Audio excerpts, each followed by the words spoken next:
Hear a head teacher and a teacher discussing a school camping trip. First, you have some time to look at questions 1 to 5.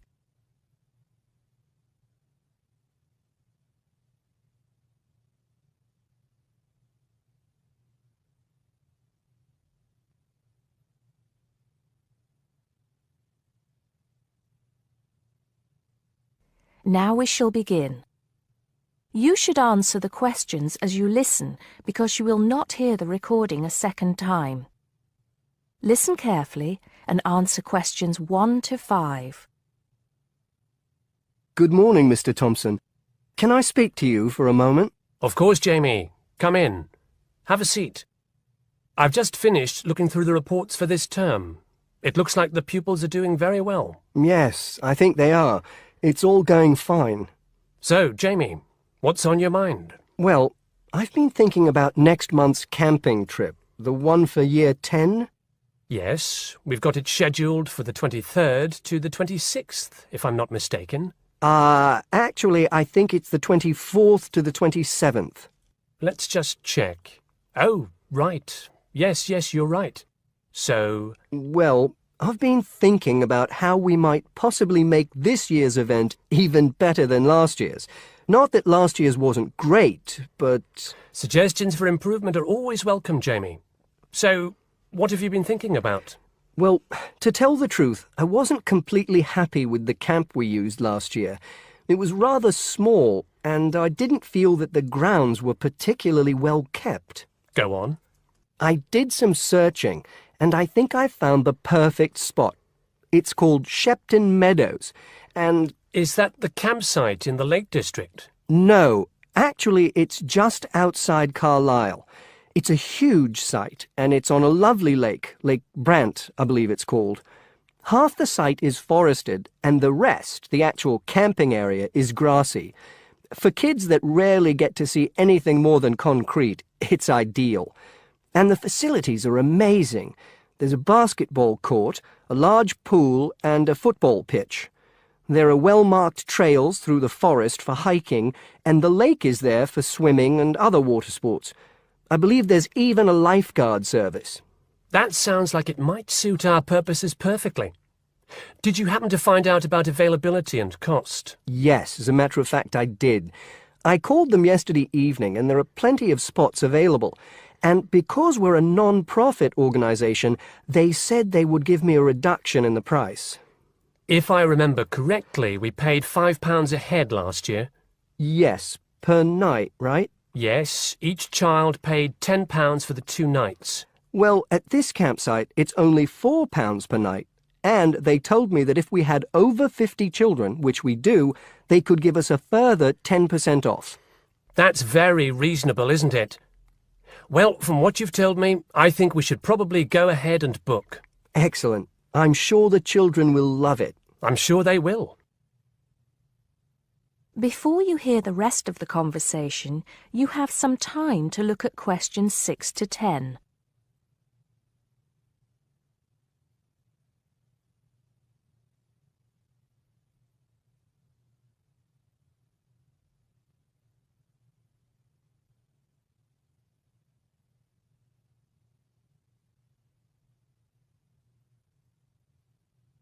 Now listen and answer questions 6 to 10.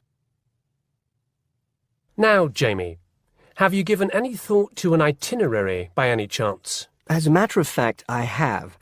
Wait 1 second. Yes, here it is. I've made a few notes. Okay, so, now, these are just ideas, of course. Yes, go on. Let's hear what you've got. Right. We time it so that we arrive at the camp around 7 on Friday evening. It'll still be light then, and we'll have plenty of time to set up camp and get ourselves settled in. At 8, we could have a barbecue, hamburgers and hot dogs, something that's nice and easy to prepare. And that children love. Yes. Then, lights out would be at 9:30, so the children will get a good night's sleep and be up bright and early at 7 on Saturday morning. Breakfast would be at 7:30, an hour's hiking from 8 till 9, and then a couple of hours at the lake. That would take us up to 11. I think that an hour of free time would then be in order. Let them have a chance to explore a bit on their own, you know? Yes, great idea. And then? Let's see, a picnic lunch at 12, and then sports in the afternoon till 4. Another swim until 5, and then supper.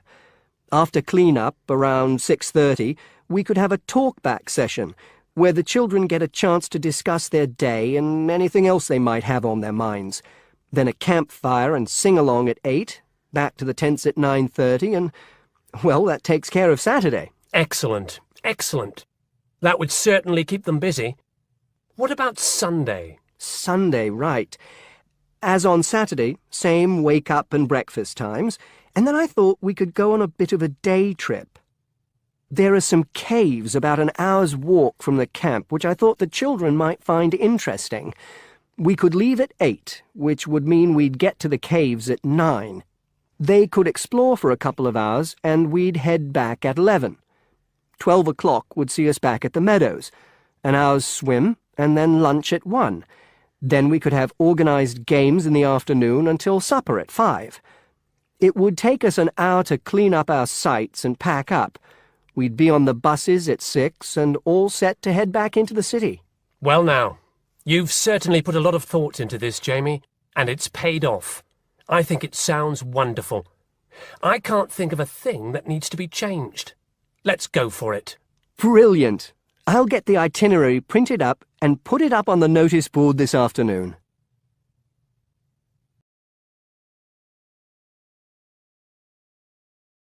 That is the end of part 1.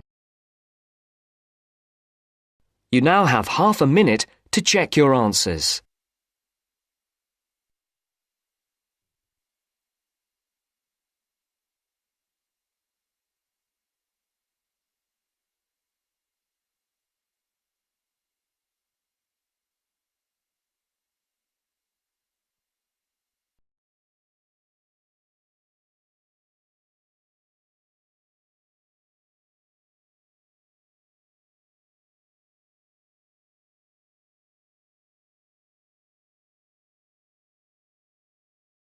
Now turns to part 2.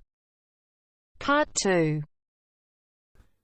You will hear an accommodation officer telling students about different halls of residence. You now have 30 seconds to read questions 11 to 15.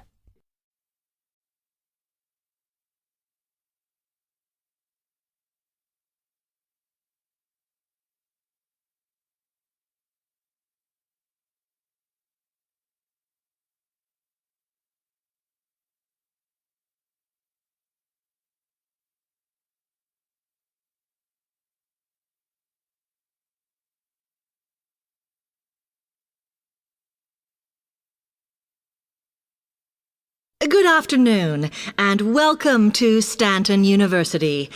I'm here to tell you about the various halls of residence we have available, should you choose to come here. We aim to offer accommodation in halls to all first-year students, and you'll find there's a good variety to choose from.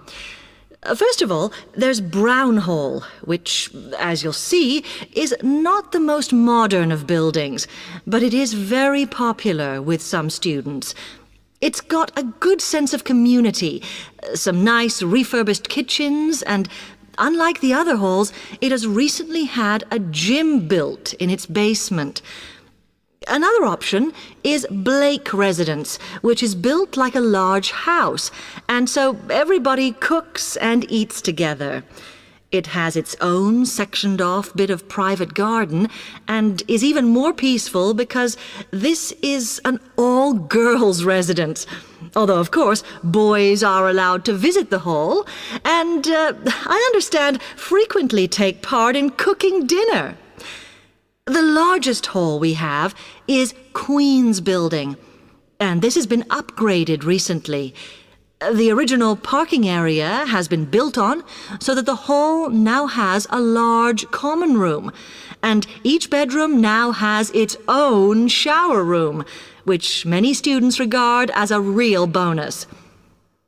A further option is the Parkway Flats, which won an award for design in its day. And this building now has a preservation order on it.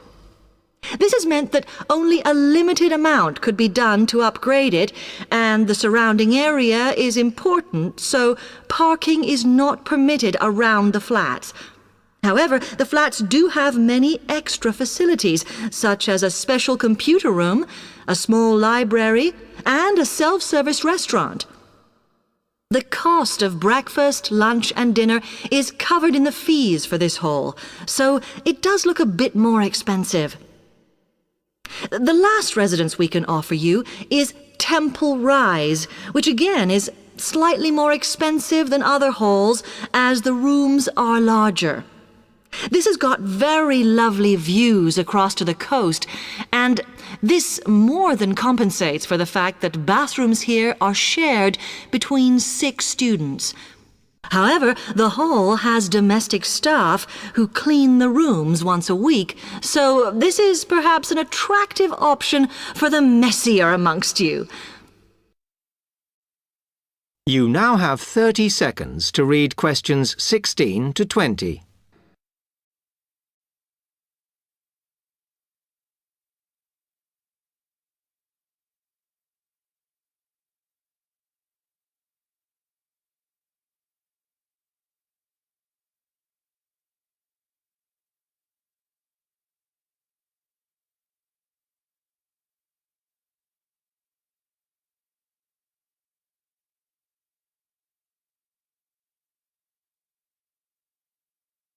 Now, if I can just show on this wall map here where they all are, you might like to go and have a look round. If you come into the main university entrance, at the first junction, you'll find that Brown Hall is on the corner opposite the theatre. So you're nice and near the station here, though I think it can get a bit noisy with traffic. The same applies to Blake Residence, which is directly facing the junction to the university entrance. These halls are often used by medical students and such like, as they're out all day, so don't notice the noise. Anyway, if you then walk along Campus Road towards the main circle, you'll see the library on the corner, and Queen's Building is just past that as you head north. You will find that it is quieter here, and you may get fewer visitors. By the way, the circle is quite a feature of the campus, as it's set into the hills and has a brand new sports center in the middle. It's worth going to look around it. Now, the Parkway Flats are on the opposite corner to the library, facing the circle, as you head towards the main buildings. The main buildings are only about a 5-minute walk from here, and places in these halls go quickly, so my advice is to reserve your place as soon as possible. Then Temple Rise is inside the circle, next to the sports center, but further from the main university buildings. Now, if you'd like to go off and physically look...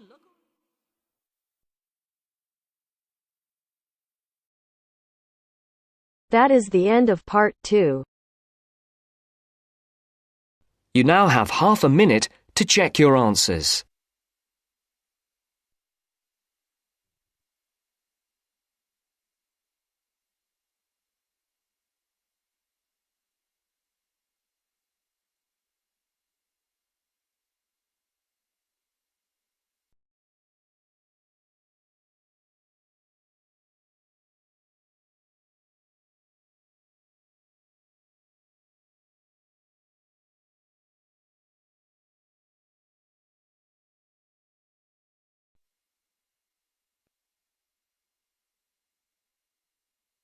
Now turns to part 3. Part 3. You will hear a conversation between a tutor and 2 students, Amanda and Jake. First, you have some time to look at questions 21 to 25.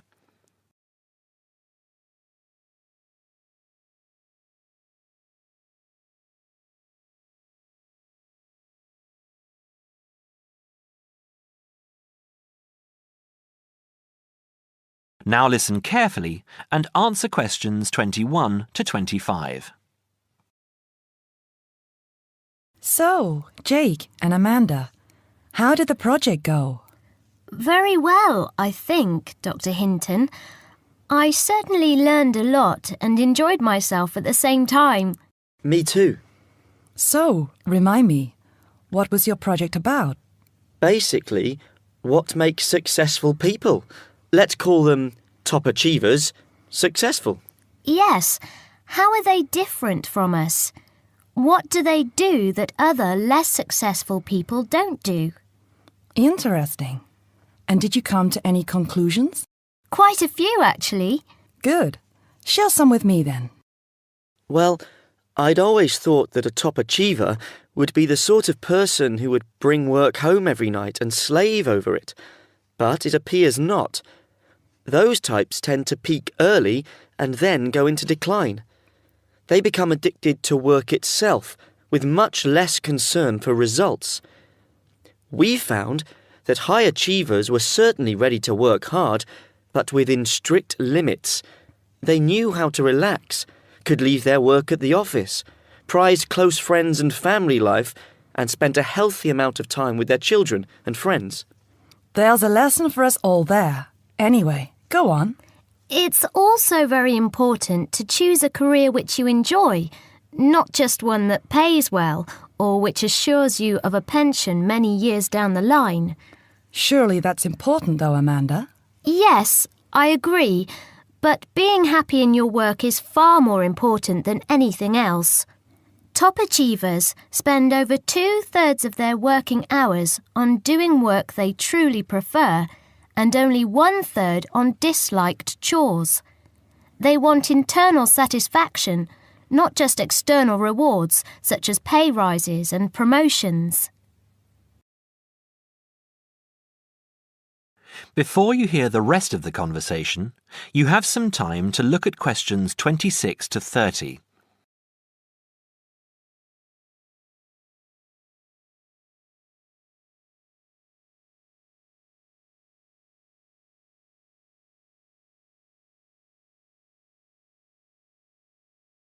Now, listen and answer questions 26 to 30.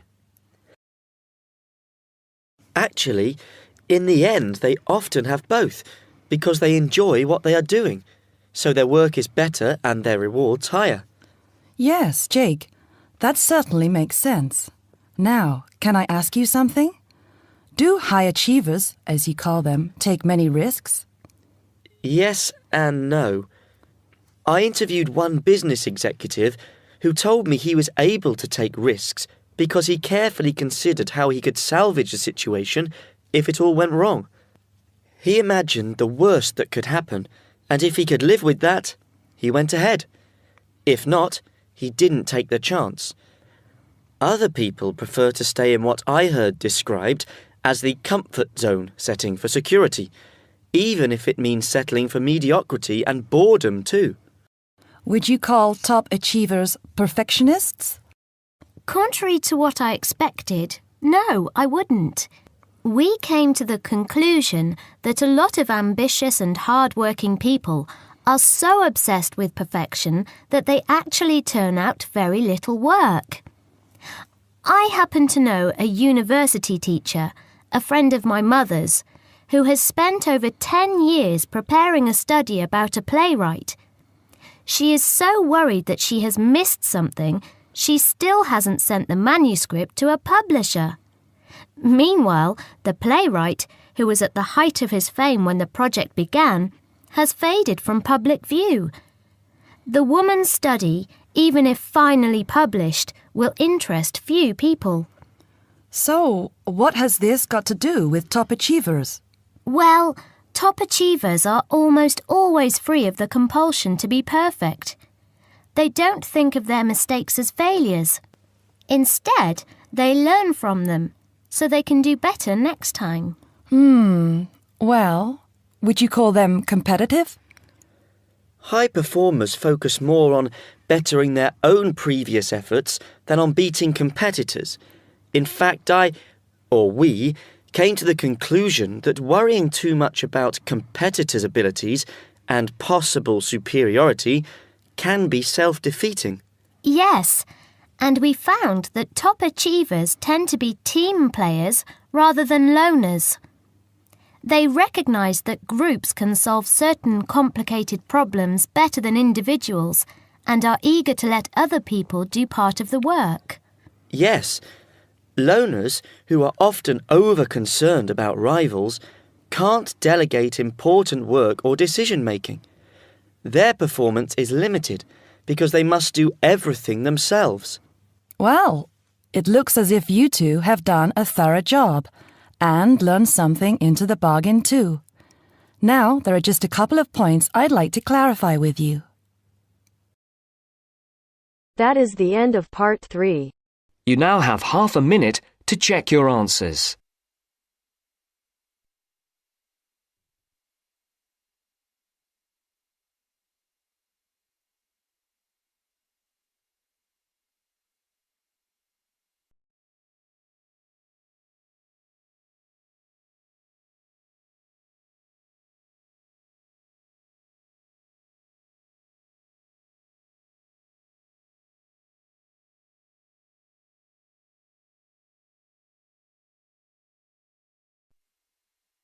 Now turns to part 4.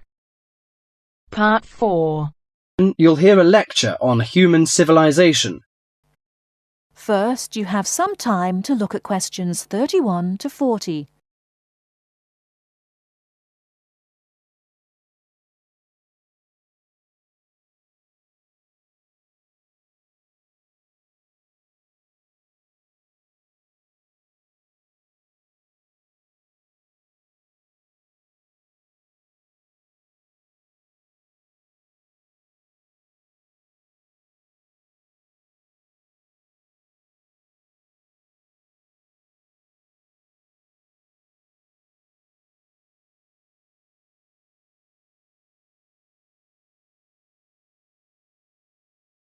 Now listen carefully and answer questions 31 to 40.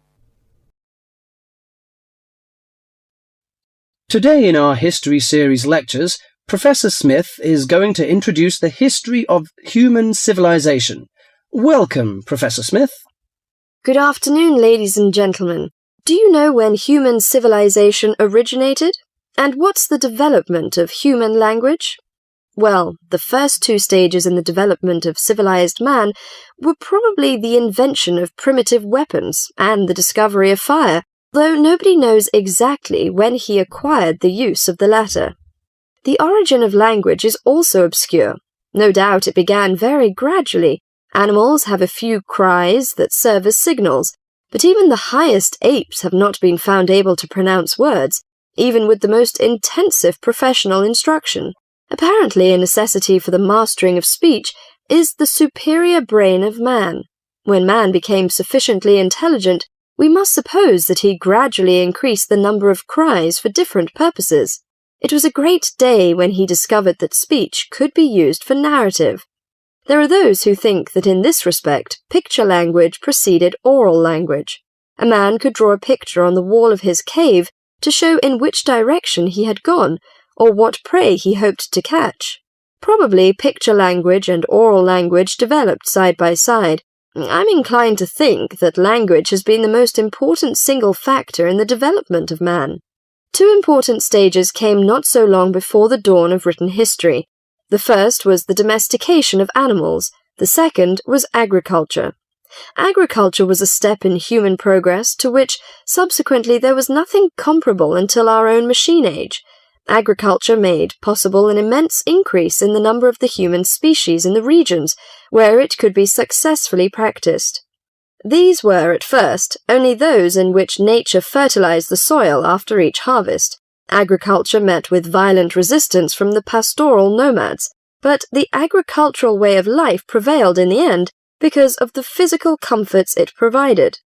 Another fundamental technical advance was writing, which, like spoken language, developed out of pictures, but as soon as it had reached a certain stage, it was possible to keep records and transmit information to people who were not present when the information was given. These inventions and discoveries, fire, speech, weapons, domestic animals, agriculture, and writing, made the existence of civilized communities possible. From about 3000 BC until the Industrial Revolution, less than 200 years ago, there was no technical advance comparable to these. During this long period, man had enough time to become accustomed to his technique and to develop the beliefs and political organizations to appropriate it. There was, of course, an immense extension in the area of civilized life. At first it had been confined to the Nile, the Euphrates, the Tigris, and the Indus, but at the end of the period in question it covered much the greater part of the livable globe. I do not mean to suggest that there was no technical progress during this long time. There was progress. There were even two inventions of great importance, namely gunpowder and the mariner's compass. But neither of these can be compared in their revolutionary power to such things as speech and writing and agriculture. That is the end of part 4. You now have half a minute to check your answers.